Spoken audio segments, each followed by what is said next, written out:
उन लोगों की आंखों को खोलने वाला है जो विधायिका पर और सदस्यों के आचरण पर उंगली उठाते हैं कि नहीं, प्रदेश के लिए या देश के लिए जब भी आवश्यकता पड़ेगी हम सभी अपना योगदान देंगे। इस चर्चा ने पिछले 24 घंटे के अंदर ये साबित किया है। इसलिए मैं भाग लेने वाले और इसमें श्रोता के रूप में भी बने हुए सभी मान्य सदस्यों का और विशेष रूप से नेता विरोधी दल का हृदय से धन्यवाद करता हूं। महोदय, उत्तर प्रदेश की जब हम बात करते हैं तो उत्तर प्रदेश केवल देश की एक सबसे बड़ी आबादी का राज्य ही नहीं है, यह भारत की आध्यात्मिक और सांस्कृतिक विरासत का प्रतिनिधित्व करने वाली देश की एक प्रकार की ऊर्जा का केंद्र बिंदु भी है।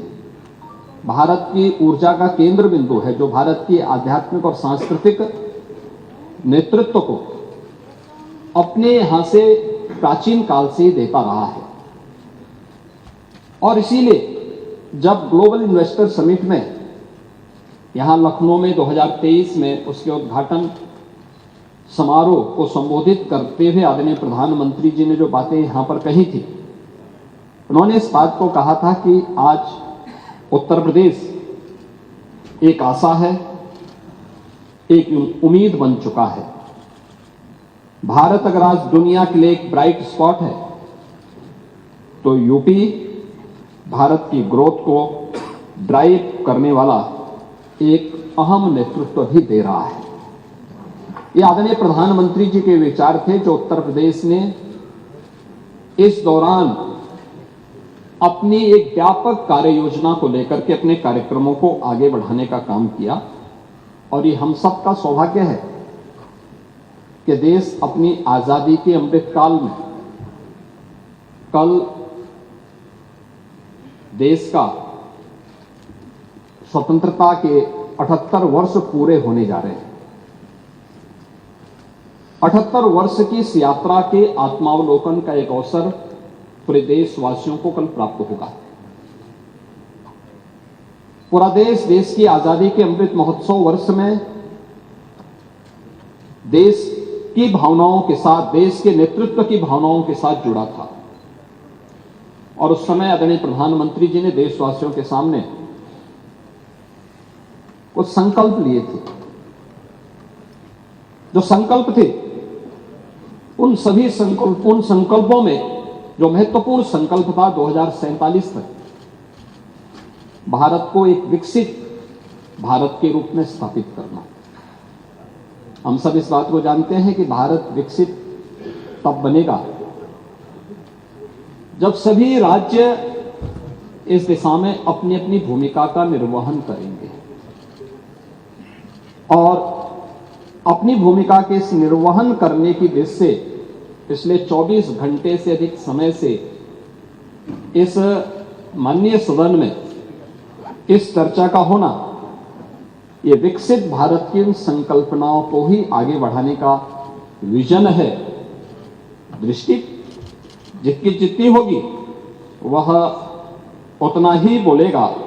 और उन स्थितियों में जब यहां पर हम चर्चा करेंगे तो मैं माननीय सदस्यों के द्वारा जो मुद्दे उठाए गए थे उन मुद्दों पर भी बोलने का प्रयास करूंगा। लेकिन मुख्य रूप से अगर हम देखेंगे यहां पे जो चर्चा हुई, मुझे बहुत अच्छा लगा क्योंकि मैं कई अवसर पर इस पूरी 24 घंटे की चर्चा का हिस्सा बना रहा हूं और मैंने इस बात को देखा है कि सभी माननीय सदस्य और सत्ता पक्ष के हों, विपक्ष के हों या अन्य जो भी मान्य सदस्य थे, सभी लोगों ने इस पूरी चर्चा में रुचि ली। कुछ सदस्यों ने रात भर जग करके भी इस चर्चा को और गंभीरता प्रदान की और इस पूरी चर्चा का भाग लेकर के इस पूरी चर्चा की ओर देश का ध्यान भी आकर्षित किया है। भारत विकसित होगा, क्या उत्तर प्रदेश को इस विकसित भारत में अपना योगदान नहीं देना चाहिए? क्या उत्तर प्रदेश विकसित नहीं होना चाहिए? देश की प्रति व्यक्ति आय अधिक हो, क्या उत्तर प्रदेश की प्रति व्यक्ति आय अधिक नहीं होनी चाहिए? देश में खुशहाली हो तो देश की सबसे बड़ी आबादी का नागरिक क्या उस खुशहाली का हिस्सा नहीं होना चाहिए? और इस दृष्टि से इस पूरे कार्यक्रम को हम लोगों ने दो भागों में बांटने का प्रयास किया है। एक 1947 से 2017 तक क्या हुआ, इन 75 वर्षों में, इन 70 वर्षों में हम लोगों ने क्या अचीव किए, और 2017 के बाद आज की जो यात्रा है अगले 30 वर्ष की, क्योंकि 1947 से लेकर 2047 तक की ये 100 वर्षों की जो यात्रा है, इन 100 वर्षों की इस यात्रा में हमने क्या खोया, क्या पाया है, इसका दृश्यावलोकन करने, उसका आत्मावलोकन करने का ये सबसे उचित समय है जो प्रधानमंत्री जी ने विजन डॉक्यूमेंट के रूप में देश के सामने प्रस्तुत किया था। और उसी विजन डॉक्यूमेंट से अनुप्रेरित होकर के उत्तर प्रदेश आज इस विजन डॉक्यूमेंट की प्रारंभिक चर्चाओं को अपने यहां आगे बढ़ाने का काम कर रहा है। महोदय, 2017 के पहले मैं यहां पर सबसे पहले जो हमारे नेता प्रतिपक्ष तो काफी बुजुर्ग हैं, अनुभवी हैं, वे बोलने का प्रयास करते हैं, जब अपने स्वयं के विवेक से बोलते हैं तो सही बात बोलते हैं, लेकिन जब दूसरों के द्वारा संचालित होने लगते हैं तो फिर थोड़ा कभी कभी उनको मुर्गा भी याद आने लगता है। चलो हो गया। लेकिन अन्य 1 मिनट आप तो खा लेते और जो भी खाते होंगे, लेकिन आपको अच्छा लगता है, मुझे बहुत अच्छा लगा कि आप कम से कम इसको स्वीकार करते हैं। नहीं, खाने पीने पे प्रतिबंध नहीं है, कोई दिक्कत नहीं।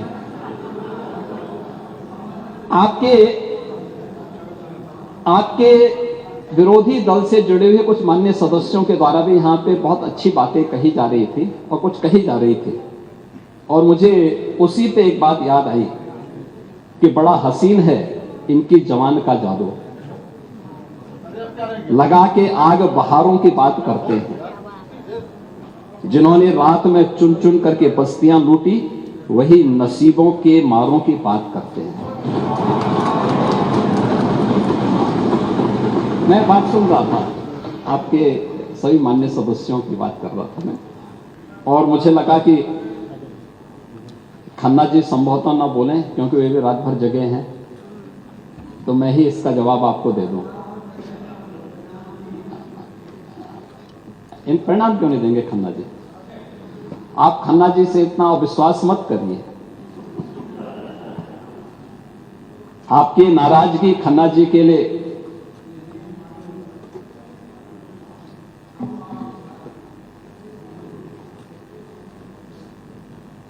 महोदय, इस पूरे विजन डॉक्यूमेंट पर जब हम चर्चा कर रहे थे तो मुझे 2-3 चीजें देखने को मिली। मैं अभी स्वागत करूंगा आप सबके प्रस्तावों का, और होना भी चाहिए। हर विधानसभा क्षेत्र में विकास होना चाहिए, हर जगह योजनाओं का लाभ मिलना चाहिए, बिना भेदभाव के गरीब कल्याणकारी योजनाओं का लाभ मिले, क्योंकि समावेशी और समग्र विकास की अवधारणा ही विकसित उत्तर प्रदेश और विकसित भारत की संकल्पना को साकार कर सकता है। लेकिन मैं उस विजन को देख रहा था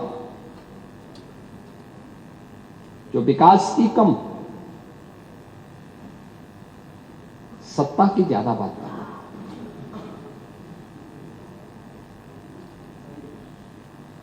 जो अपने स्वयं की बात कर रहा था,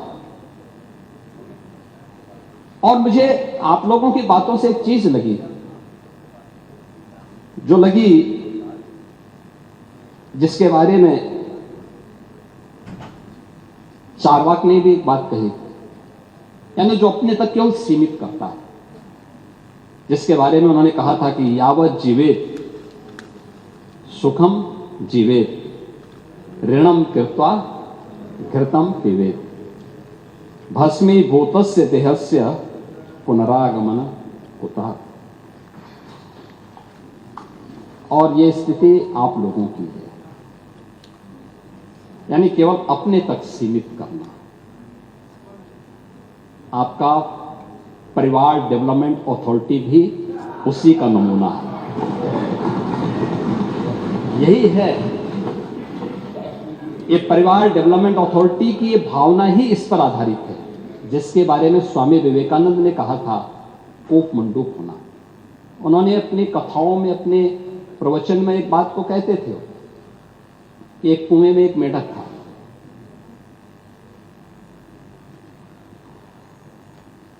कुएं में पड़ा था, वहीं पैदा हुआ था, उसने दुनिया नहीं देखी थी। तो एक दिन बाहर का एक मेढक दुर्भाग्य से वहां आ गया। तो उसने पूछा कहां से आए हो? उसने कहा मैं समुद्र से आया हूं। कहा समुद्र कैसा है? उसने कहा बहुत बड़ा है। कहा कितना बड़ा? तो उसने छलांग लगाई, तो कुएं की तो छलांग सीमित ही होगी। उसने कहा क्या इससे बड़ा? उसने कहा इससे भी बड़ा।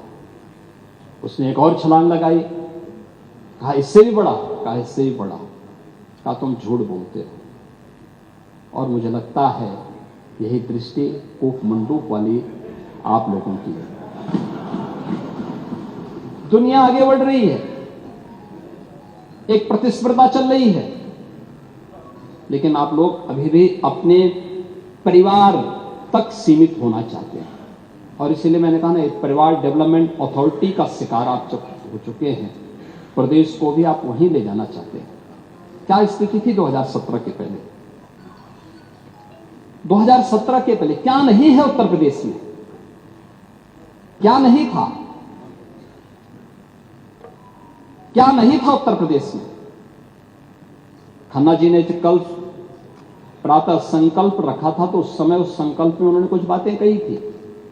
कहां थे हम 1947 तक भी, 1950 में भी, 1960 में भी, और कैसे हम लगातार गिरावट की तरफ गए। ये डिटोरेशन, इसका कारण क्या था? 1990 के बाद क्या स्थिति थी?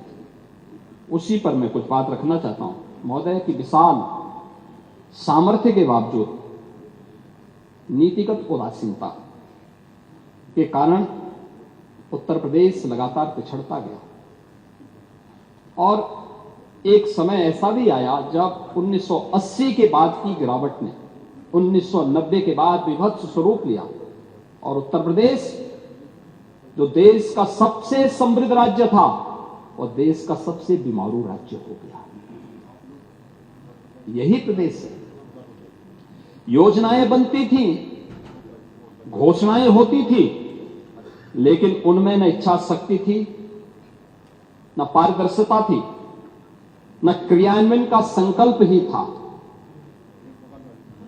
बिजली, सड़क, जल, स्वास्थ्य जैसी मूलभूत सुविधाओं पर सरकार की उदासीनता,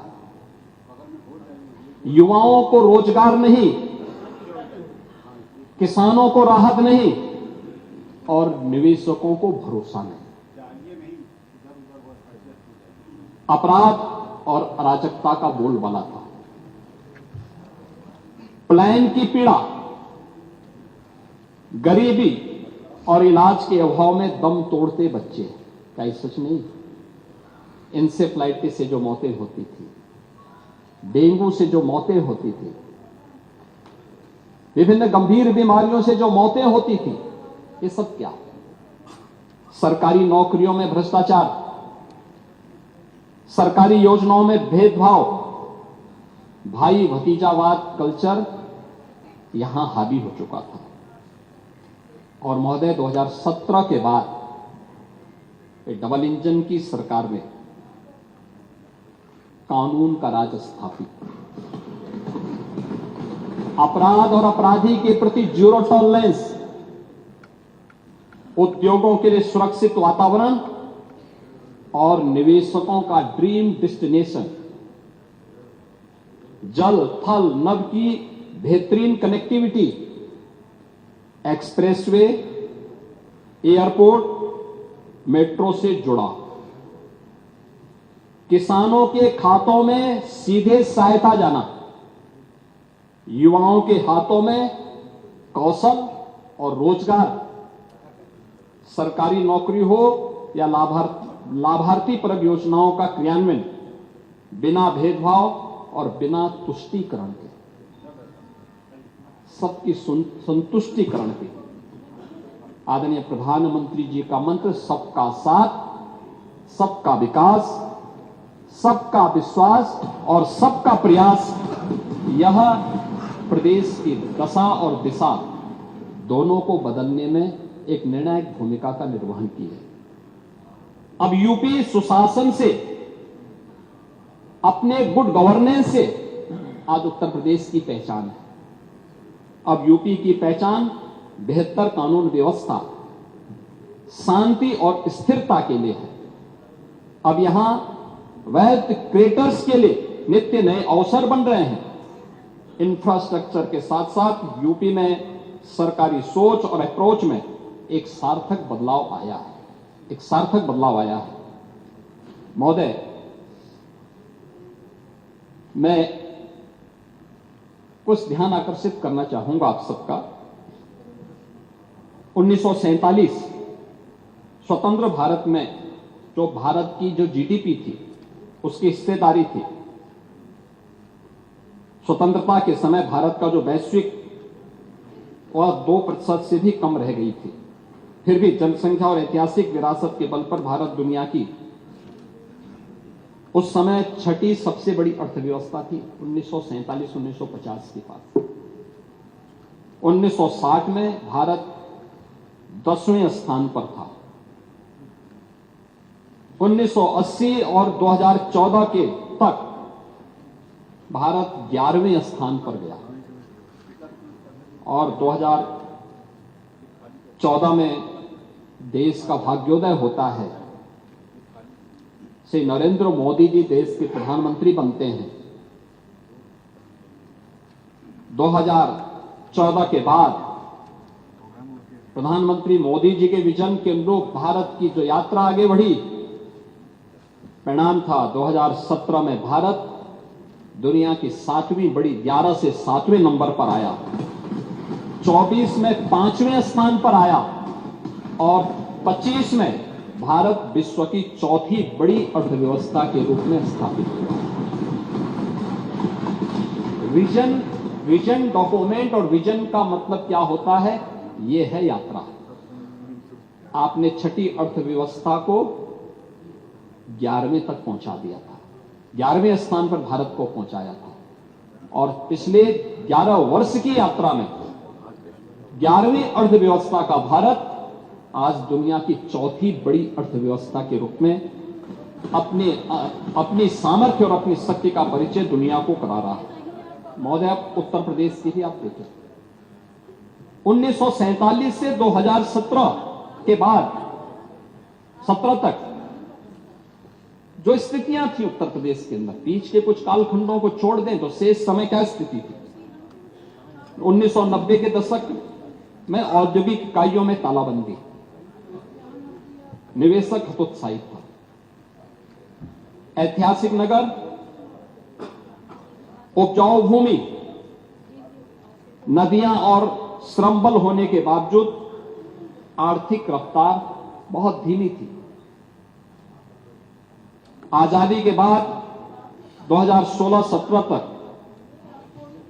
उत्तर प्रदेश की जो नेशनल जीडीपी थी, उसमें योगदान में लगातार गिरावट थी। कुल हम लोग 2016-17 में उत्तर प्रदेश की जो भागीदारी थी, जो 1960 में 14% से अधिक थी, 1950 से 60 के दशक में यह 14% से घट करके 8% रह गई थी 2016-17 में। कहां ले जा रहे थे आप? 8% रह गई थी हमारी, यानी यूपी का योगदान, यूपी देश की 16% आबादी उत्तर प्रदेश में निवास करती है, लेकिन नेशनल जीडीपी में हमारी हिस्सेदारी केवल 8% रह गई थी। और महोदय, मुझे आज ये स्थिति थी, आजादी के समय प्रति व्यक्ति आय जो राष्ट्रीय औसत के बराबर थी, जो प्रति व्यक्ति आय राष्ट्रीय औसत के बराबर थी, 17 में यह नेशनल एवरेज का 1/3 रह गई थी, 1/3 रह गई थी। निर्यात सब कुछ होने के बाद भी केवल 84,000 करोड़ का निवेश, केवल निर्यात हम यूपी से कर पाते थे। प्रदेश का बजट केंद्रीय करों पर निर्भर हो गया था, 56% केंद्रीय करों पर निर्भरता थी।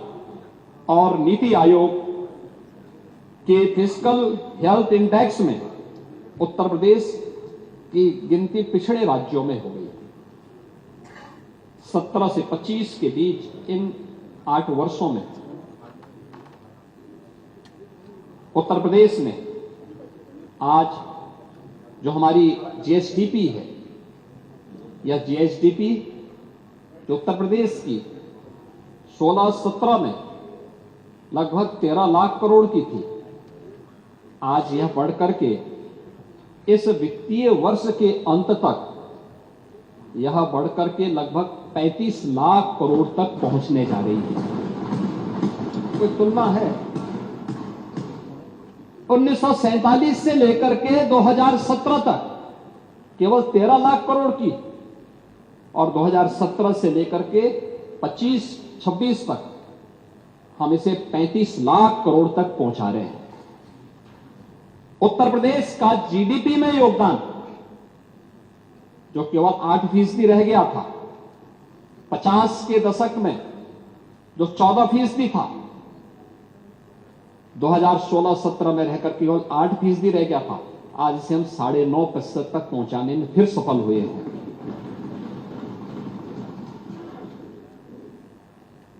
चार वर्ष पिछले उत्तर प्रदेश की विकास दर, कोविड जैसी महामारी, वैश्विक महामारी के बावजूद आर्थिक विकास दर उत्तर प्रदेश की आज नेशनल एवरेज से बेहतर स्थिति में चल रही है। 15.9% की विकास दर के साथ उत्तर प्रदेश आगे चल रहा है।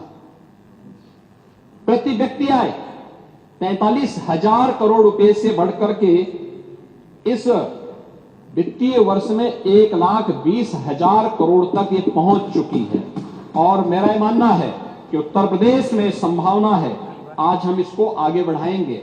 आज नेशनल जो पर कैपिटा इनकम है वह 2 लाख करोड़ की है, उत्तर प्रदेश 1,20,000 तक पहुंच चुका है।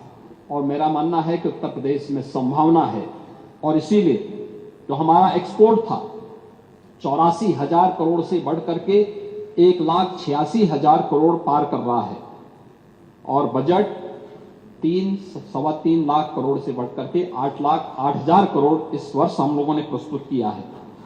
केंद्रीय करों पर निर्भरता 56% से घटकर के 46% रह गई है। राज्य की हिस्सेदारी भी हर एक क्षेत्र में आगे बढ़ी है। स्टेट एक्साइज 52 यानी 12,000 से बढ़कर के यह 60,000 तक पहुंचने जा रही है। और नीति आयोग के फिस्कल हेल्थ इंडेक्स में 8.9 अंकों का सुधार हुआ है। प्रदेश फ्रंट रनर स्टेट का दर्जा प्रदेश को हासिल हुआ है।